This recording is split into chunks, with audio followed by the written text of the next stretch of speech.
aqui. Faz cara de 18 anos. Saúde. Alguma coisa assim representa tudo aquilo que não é catalogado, tudo aquilo que não tem rótulo. Então, assim, não é uma coisa nem outra, é o entre lugar. Você está entre coisas que você não tem uma referência direta e você está experimentando coisas novas. Então, alguma coisa assim é esse lugar de descoberta. É um filme que se passa durante 10 anos na vida de dois amigos que não são só amigos, então uma relação sem rótulos em duas cidades diferentes, que é São Paulo e Berlim, abordando conflitos dessa relação em 3 momentos diferentes. New boyfriend? No. E é bem interessante pensar nessa relação, né, de 10 anos, onde a mentalidade ela vai mudando, as questões se modificando. Eu tinha muita vontade de falar sobre a noite em São Paulo, a Rua Augusta, essa questão da sexualidade sendo descoberta e os sentimentos escondidos, a questão de você ter uma amizade que não é muito bem definida. Me fala uma coisa, que merda é essa de casar? Eu vou casar.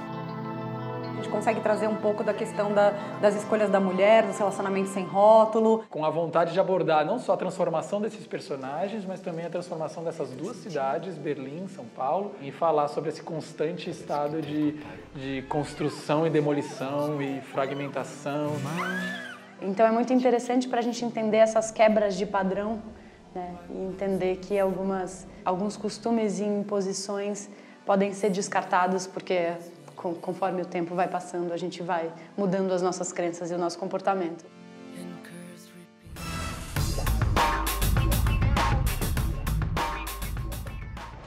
Tá esperando o trem? Não. Tá só sentado aí. É isso aí. Legal, né? Bom, eu sou Guilherme Piva, eu sou o diretor da peça Heisenberg, de Simon Stephens, que é um autor inglês, e que a gente está fazendo agora no Teatro Poeira com a Bárbara Paz e o Everaldo Pontes. Chama Heisenberg por causa do físico que tinha a teoria da incerteza, que você não pode determinar com precisão a velocidade e a posição de um elétron ao mesmo tempo. E isso ele fez uma peça sobre um encontro improvável de uma mulher mais jovem e um homem mais velho, com uma diferença de idade bem grande, mais ou menos de uns 30 anos, assim. Esse encontro ele se torna improvável, eu acho que vem daí a teoria da incerteza, porque eles são, de gerações muito diferentes, de idades muito diferentes. Ele, num fim de vida, é uma vida totalmente de rotina, pacata, que não tem mais nada que mexe nele, é solitário, não tem ninguém na vida, nem familiar, nem esposa, nem filhos, nem nada. E ela, que foi meio abandonada por um filho, por um marido, por um suposto marido, que durante a peça se explica melhor,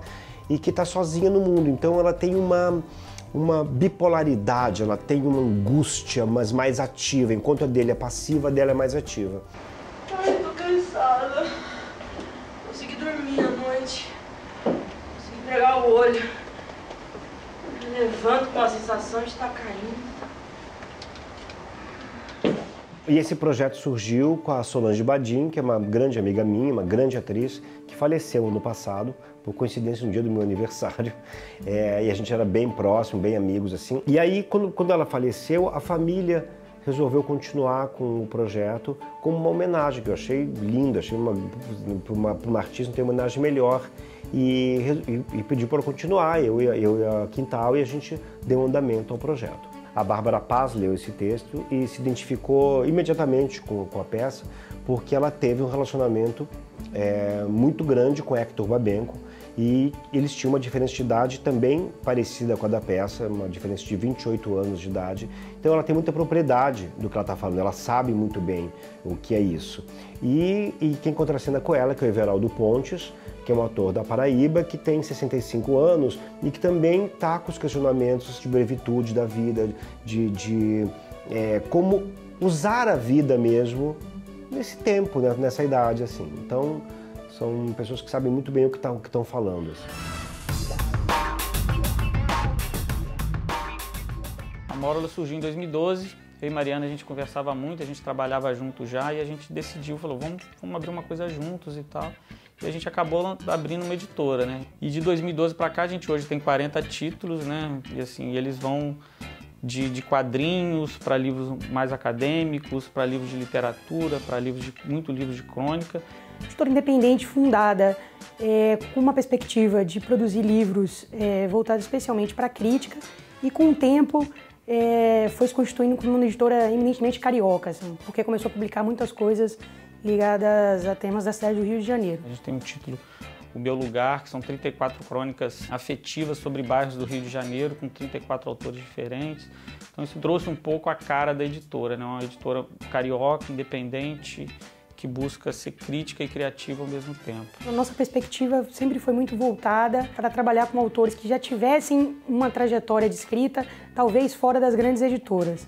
Olhando para o nosso catálogo, dá para ver que tem muito pouca coisa de autores iniciantes, mas de autores que não tinham livros ou tantos livros publicados, mas que já escreviam em seus blogs, já eram colunistas, já tinham um trabalho de escrita mais estabelecido. Acho que o principal exemplo é o Luiz Antônio Simas, que fez bastante coisa com a gente tem, se eu não me engano, 4 livros publicados dele. Então ele talvez seja o principal exemplo de um autor que já tinha uma escrita consolidada, mas que não estava consolidado nas grandes editoras.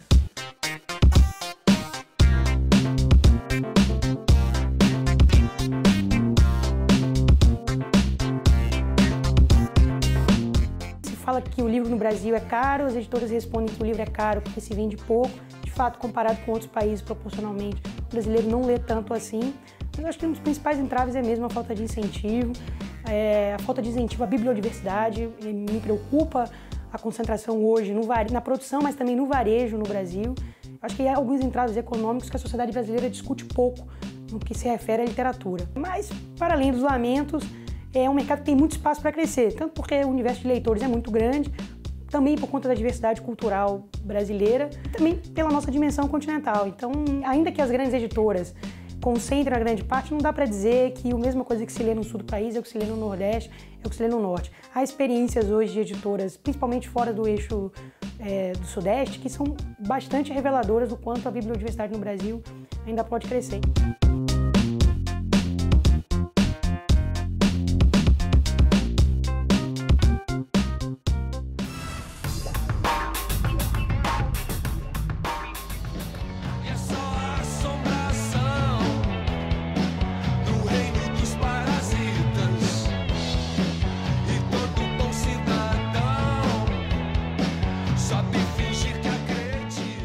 Bem, o Exit foi um álbum que surgiu essencialmente eu vendo uns temas que eu tinha no meu estúdio já composto, basicamente para trilhas sonoras de filme e de televisão, enfim, de séries de TV que a gente vinha fazendo lá no estúdio.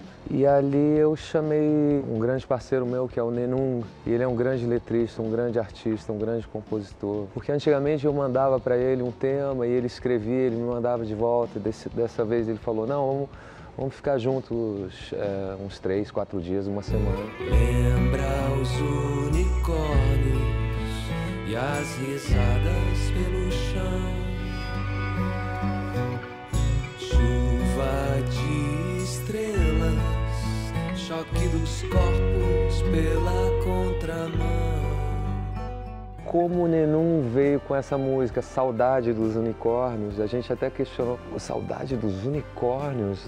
E aí a coisa toda foi vindo, e é aquele unicórnio, entende? Não é assim aquele unicórnio infantilizado, não, é unicórnio, cara. O unicórnio é um ser mitológico lá do século XV, XVI, e aí acabou representando essa coisa do disco, da saída, do êxito.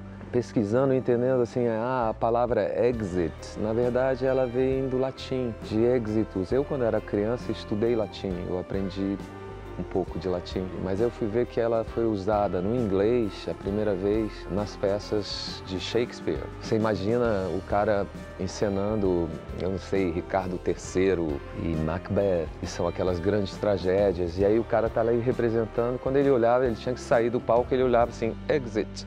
Então ele saía daquela tragédia e ia saía, sabe, assim, a saída era assim algo positivo, uma porta que se abre para o bem e para uma resolução e para uma... Aí eu fui pensando isso tudo, claro, depois, nunca antes.